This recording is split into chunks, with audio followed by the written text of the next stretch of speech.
সকাল সকাল ঘুম থেকে উঠা, এটা যদি আপনার মধ্যে না থাকে, এটা ইসলামিক লাইফস্টাইল হতে পারে না। You must be a morning person.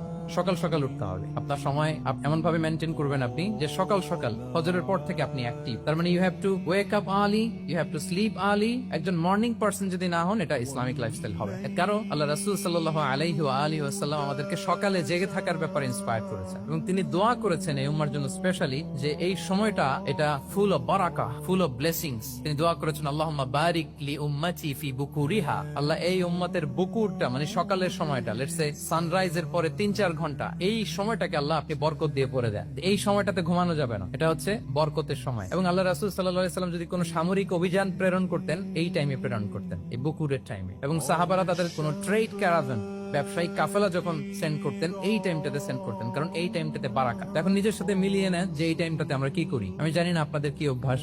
আমি এসে তো শুনলাম যে জাহাঙ্গীরনগর বিশ্ববিদ্যালয়ে নাকি যতজন শিক্ষার্থী মানে ততজনের জন্য এখানে আবাসনের ব্যবস্থা আছে। বাংলাদেশের কোন ইউনিভার্সিটিতে নাকি এটা নাই। আলহামদুলিল্লাহ, অসাধারণ প্রিভিলেজ, এখানে অনেক সুন্দর সুযোগ। তো এখন বলেন, আপনাদের সকালের রুটিন কি? বলেন, ঘুমিয়ে থাকেন না জেগে থাকেন? হ্যাঁ, আচ্ছা, ফজরের পরে আমরা ঘুমাই কারা কারা দেখি?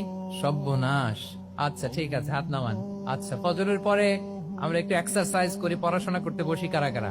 মাশাআল্লাহ, আছে কিছু? ঠিক আছে, হাত নামান। এবার দুইবারের একবারও যারা হাত তুলেননি তারা হাত তুলেন। আপনারা কি করেন? এইটা এটা হ্যাঁ, ডিভাইস। তো সম্মানিত সুধী মণ্ডলী, আল্লাহুম্মা বারিক লি উম্মতি ফি বুকুরিহা। আপনারা আমাকে এনেছেন ইসলামিক লাইফস্টাইল নিয়ে বলতে, তো আমাকে বলতেই হবে ফজরের পরে ঘুমানো চলবে। প্রথমে আমরা হারামকে না বলে দিলাম, এবার আমরা না করে দিব কোনটাকে? ফজরের পরে আজকে থেকে কোনো ঘুম চলবে। ফজরের পরে আজকে থেকে আমি এখানে জবরদস্তি করব না, শুধু আপনাদের সামনে আমি প্রেজেন্ট করছি। যদি সেমিনারের যে টপিক নিয়ে আপনারা শুনতে এসেছেন, এটা যদি আপনি অ্যাডাপ্ট করতে চান, অনুশীলন করতে চান, হ্যাঁ, ফজরের পরে আজকে থেকে কোনো ঘুম চলবে। এই সময়টাতে অনেক বারাকা আছে। তো কি করতে হবে? এটার জন্য আগে আগে ঘুমোতে হবে। কি বলেন? অনেকে ফজরের এই বরকতময় সময়টা তারা ঘুমাতে ঘুমাতে মিস করে, এর কারণ দেরিতে ঘুমোতে যাওয়া।